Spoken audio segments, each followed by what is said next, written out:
Hey guys, good morning. Happy Saturday. Brittany and I have been up and at it today, just bouncing ideas off of each other. It's a new month, and we are just really excited about where our team is headed, all of the hard work that you guys are putting in, and we are just here to kind of share some thoughts that are on our mind. We have been talking for about an hour, and we were finally like, everybody needs to hear what we're saying. So we just wanted to jump on and talk about what it looks like to be a lead learner and how to add value to yourself first so that you can add value to your team later. And this is going to impact all areas of recruiting and retaining and providing good customer service and mindset and all the things. So specifically what I wanted to talk about is I got on the phone with my coach this week, and we were talking about business and numbers and just trying to figure out how our team is able to do what we've been doing and where we're headed. And I had a choice on that phone call to either become bogged down or become better. And so I started paying a lot of attention this week to my mindset. And I chose obviously to do better and to hear what he was saying as an opportunity to improve. And so I have really worked hard this week on figuring out how to add value to myself first so that when I went to deliver something to my team or to one of my leaders, it would be impactful. I'm thinking specifically of some troubleshooting calls that I did this week. I am thinking in particular of 2 level 1s that I have that are top leaders on my team, and 2 separate conversations that I had. Both of them had someone on their team experiencing some detox and needing some troubleshooting help. And I had been doing some reading and some listening to videos myself on that specific topic. So when this came up and they needed help, I was excited to get on the phone with this customer and share what I had been learning. Like, for the first time in my whole 2 years, when I got the message that said, hey girl, so-and-so is feeling this way, what should I do? Instead of being like, oh gosh, here we go again, I was like, yes, okay, good. Let's get them on the phone because I'm learning some new things and I can help them. And so we got on the phone with both of them separately. And what was really cool is after the call was over, both of my leaders were messaging me like, that call was so good. Like, how did you find all that information? You sounded like you knew what you were talking about. I want to sound that way. And I was like, y'all, it was not me. I literally prepared for this call first. Like, I knew that you needed me on a call. And so I went and found some videos in the Educate group, rewatched videos that I'm sure I've watched over the course of 2 years, but I watched them with intentionality so that when it was time for me to get to share, I would have something valuable to say. And both of their customers, y'all, I'm sure the call intended in their brain to tell me all the reasons why they were not going to continue. But the call ended with them being excited about some ideas to try, with them understanding that I was committed to their success and that I would be expecting them to do what we talked about because I'm going to be checking back in with them. And so everybody ended the call excited. Like, it wasn't a downtrodden call. And I equated it this morning while talking to Brittany. We have Cox cable internet, y'all, and it's new over here. The fiber internet's new. And so we've had some issues, but every time we hit an issue, we just picked up the phone and called customer service. And we expected that we would get someone who was courteous, who was excited to help us, and who was willing to troubleshoot in as many ways as possible. We didn't call necessarily to cancel our subscription. We just called because we needed help. We weren't familiar and we needed help. And so we would try something in a couple days. If it didn't work, we would just call back and say, hey, that didn't work exactly like we thought. Can we try something else? And I thought to myself, what if we had that shift? What if customer service and helping people was just part of what we do? Mm-hmm. Yeah, I like what you said about you were expecting to get someone courteous. Because like John Maxwell said in the problem-solving chapter that we just discussed the other night, he said that some people, whenever they encounter a problem, their first response is to get frustrated because their focus is on, this person is preventing me from reaching my goal, or they're preventing me from, getting where I want to go, or whatever. They get frustrated and angry, and that is a very self-centered focus. If your focus is on helping other people and serving them to the best of your ability, then you're not going to get annoyed when somebody needs troubleshooting help. You are going to do the action necessary to find answers for them. Just like Christina said, add value to yourself first. That way you can add value to other people. The goal here is not to be a master teacher, because none of us really if you have to be a master teacher to get the diamond, there would be very few diamonds, okay? You don't have to be a master teacher. You do have to be a lead learner. And I'll give you another example of this. Monday, whenever I had a coaching session with Preston Pugmire, he is a life coach. He's Brooke Hemingway's coach. He's Jessica Heffley's coach. And guys, if you think about Olympic athletes, they're the best in the world at what they do. They have coaches, okay? So we all should be learning, and myself included. So I was on a call with this coach. He added value to me. He gave me a new perspective, which I then turned around and shared with all of you guys about happy, thank you, more please, about the perspective that you should have when you go into your back office. And I got so many messages about that video. Guys, it wasn't even me. That information was not anything original that I said. It was simply something I had learned the day before that I shared with you guys. So the process of being a good leader or a good coach is, first of all, to have a leader and have a coach. What are you learning? Who are you learning from? What training videos are you watching? And I mean really watching, like Christina said, intentionality. Are you taking notes? Guys, I literally have an entire notebook. I can show you right now. I bought at the beginning of 2018 just to take notes on all the training that I watch, because I watch training every single day, and I take notes on all of it. And that entire notebook I thought it was going to last me a whole year. It lasted 6 months, and I just bought a new one because I'm constantly being intentional about how can I learn? How can I get better myself as a leader so that I can help my team? And that is where my focus lies. Always. When I'm doing my IPA, I honestly am thinking I have to do this because I have to be able to help my team.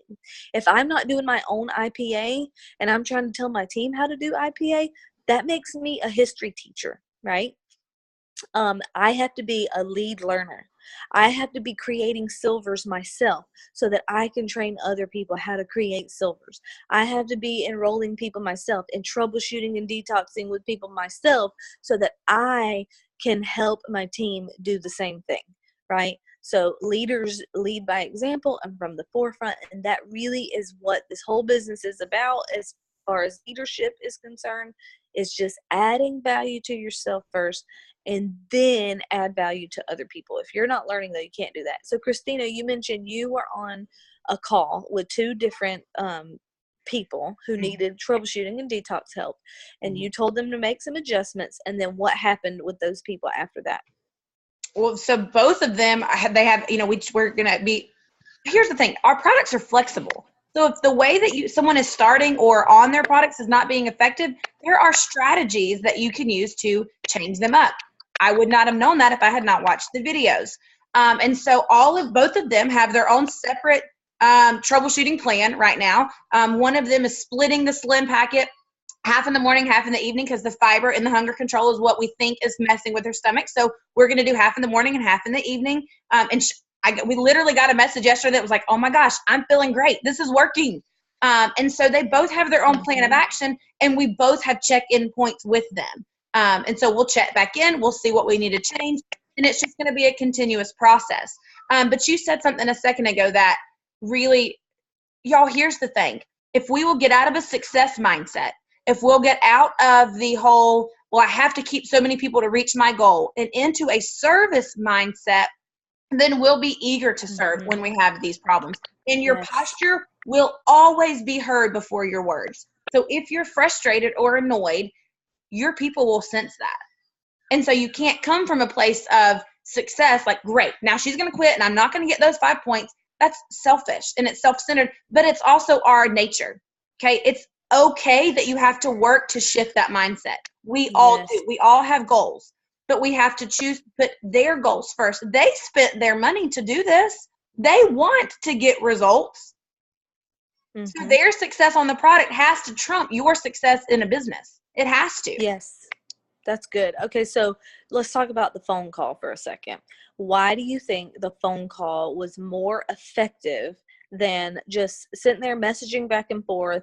Okay, what all are you taking? What all were you hoping it was going to help you with? Like, basically playing 20 questions through a message that they may or may not respond to. Explain how the phone was different. Yes, absolutely. Well, first of all, I have been the first person ever to buck having to get on the phone until the last several months. And so as soon as they messaged and said, so-and-so's having a hard time with their product, I said, let's get them on the phone. Tell them that you have somebody that can help them. Let's see if they'll get on the phone. Both of them said yes, because again, they spent their money to get results. So we took what would have been an all-day conversation where they probably would not have felt that I actually cared. I was just kind of back and forth. We got on the phone for 15 minutes. They got to share with me all their concerns. And I got to say, hey, you know what? I've actually been doing a ton of learning in this specific area, which was true because I had watched videos prior to getting on the phone. And I said, and I'm so excited because I think I have something that can help. Like I have something that can specifically help you. And so we condensed an all-day text message where they probably would not have felt that I was genuinely intrigued with what they were saying, and condensed it into 15 minutes where it was all about them. They got something that they felt was personalized, and they got somebody who they know is going to hold them accountable to go and do what they said they were going to do. Whereas in a text message, I can guarantee you, because this is how it always goes, when I check back in a week and say, hey, how's it going since you increased that or decreased that, they're going to say, oh, actually, I hadn't done it yet or whatever. Whereas on a phone, I say, okay, any questions? Are you prepared to start this new regiment tomorrow? And they're like, yes, I'm ready. Like, I can do this. And I said, great, I'll check on you in a couple days. I know that you're on the verge of a breakthrough, and I'm so excited. We ended up leaving the phone call excited instead of annoyed or put off or nah. They know that I have the expectation that this will work. So John Maxwell talks about in the chapter that we just discussed Thursday night about how a leader should see an opportunity in every single problem. So the problem was somebody's not getting great results on their product. Somebody's bloated. Somebody's having a headache. Somebody's whatever. They're detoxing. They're ready to quit, give up, whatever. That's the problem. What opportunity did you discover through this process, through this problem? What opportunity did you find? Multiple. I discovered an opportunity myself to become more versed on detox and troubleshooting. I discovered an opportunity to educate my level 1, who it was their person, on how to A, provide quality customer service, B, how to find the information to troubleshoot, because it's not information that people know. Like, they have to go look for it. So I said, okay, hey, Jackie, this is what I looked up. This is how I found this answer. Or I, researched fiber and bloating or whatever. I got an opportunity to teach my level 1. And then I had an opportunity to teach this person, A, about the value of the product, B, about what a quality company Plexus is and the fact that we're willing to drop what we're doing and help them get great results. And so they're able to learn what an investment they made. Like, this really was worth it. I'm getting personalized health coaching from someone who cares about me. And which you don't get from GNC or Walmart. Correct. They cannot call GNC and say, I don't really like this. What should I do? So yeah, what should I adjust? What should I? Yeah, that's exactly. Good stuff right there. I love that. All right, so we've been talking a lot about retention. I love the opportunities that you found in that problem. I love the service mindset because, guys, oftentimes your income is going to be a byproduct of the impact that you make. So if you focus on impacting people, don't focus on making $1 million, focus on impacting 1 million people. The money takes care of itself. Like money or points or whatever, that should never be your focus. Okay. People and serving them and helping them feel better or helping them reach their own business goals. That should be your focus. It's a service mindset. So I love that. So let's just break down some numbers. Several people already talked to a bunch of you about this, but just in case I haven't, or Christina hasn't, been able to touch base with every single one of you, we just want to share with you about this exercise that we did that really was a light bulb moment for a lot of us. So what you need to do is go in your virtual office, click on points and rank up. And since it's a new month, you're going to have to shift the period. So change the date back to August 2018.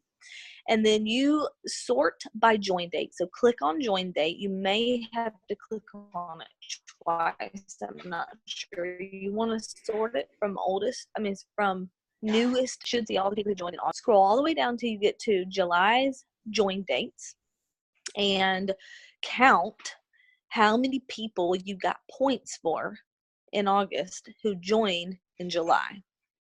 And then figure out how many joins did you have total in July and divide. So say you had 10 people that you got points for in July and you had 40 joins total in July. 10 divided by 40, that is your 30-day retention rate. Then you're going to scroll down to June and do the same thing. Count how many people you got points for who joined in June, divide it by the number of joins you had in June total. That will give you your 60-day retention rate. And then do the same thing for May. Scroll down to the May joins, count how many people you got points for in May, divide it by the total number of joins in May. That will give you your 90-day retention rate. Look at those numbers very carefully. If it's more than the goal is 70 to 80% retention. So if you're having more than 20 to 30% attrition, you need to shift your mindset. You need to work just as hard to keep your people as you do to get them. Because here's what I'm finding. People work really, really hard to get the joins, but they're not working equally as hard to keep them.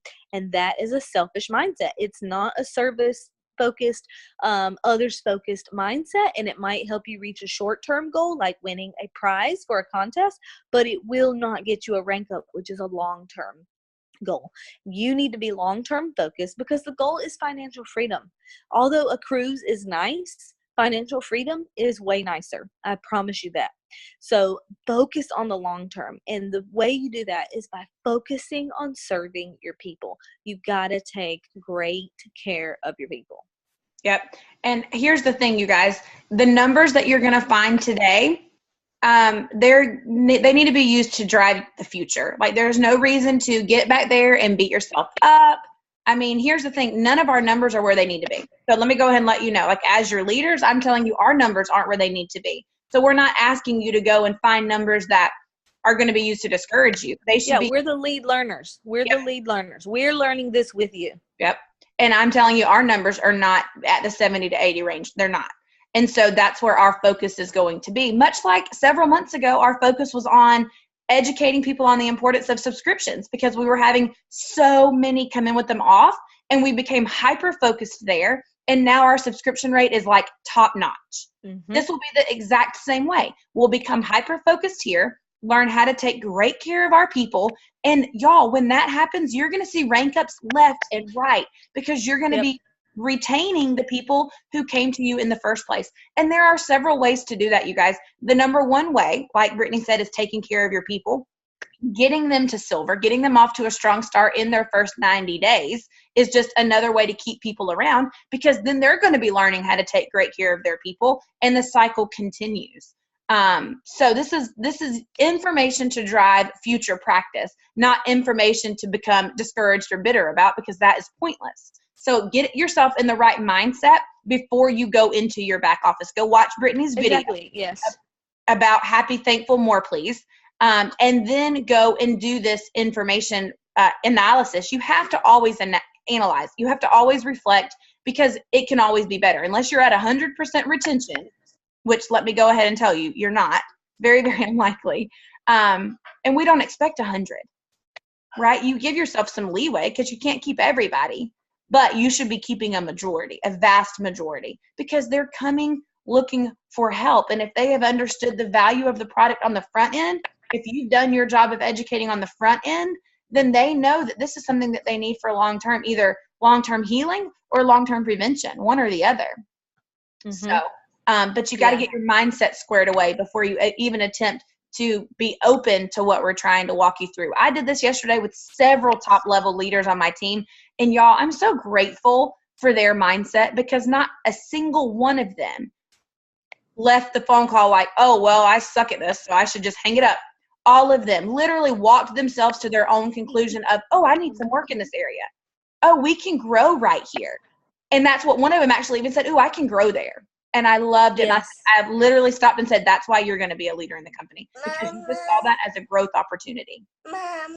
So, hey, darling. So get yourself squared away mentally in the right mindset so that you can be open to the information that you can go to. Hey, Anna. Mm-hmm. Yes, that's Christina. Yes, exactly. So light bulb moments, when you run those numbers, it should be a light bulb moment.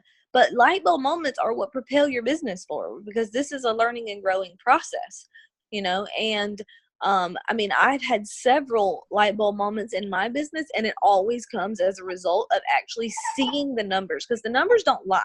And the numbers are a very good indicator of what's actually happening in your organization. It's basically a reality check. Mm-hmm. Like, how healthy is my organization here? My first light bulb moment was about this time last year when Dylan showed me what my subscription rates were as a whole, as my whole team. Literally, it was 25%, y'all. 25% of people were coming in with subs on, and I had no idea. And I was like, I have to fix this. As a leader, I have to take initiative to figure out how to fix this. I was not waiting on anybody else to do it for me. I was not blaming anybody. I was not blaming my team. I looked at myself first. And I said, how am I going to fix it? What do I need to do? And you know what? I got super focused on it, and I fixed it, because now our subscription rate is well over 75%, which is really good for a Sapphire team, y'all.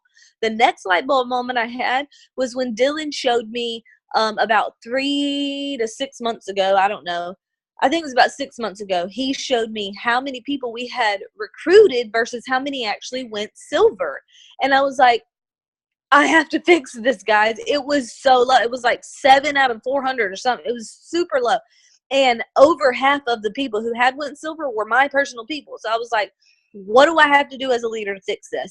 And I fixed it. You guys see how many people we have going silver all the time now? And it is because as a leader, I took initiative. And that is exactly what you have to do. If you want to grow your business, you have to take the initiative. You don't wait on anybody else to do it for you. Go into your virtual office, take the steps that I listed out, figure out your retention rate is, and then you decide to take action. It's not a crisis, but it should be a defining moment for you if your numbers are not where they should be. And it should propel you to a breakthrough in your business if you're willing to do what it takes to fix it. Yep. And guys, this is even if you're just a brand new silver. Like if you went silver in July, how many of the people that joined you in July ordered in August?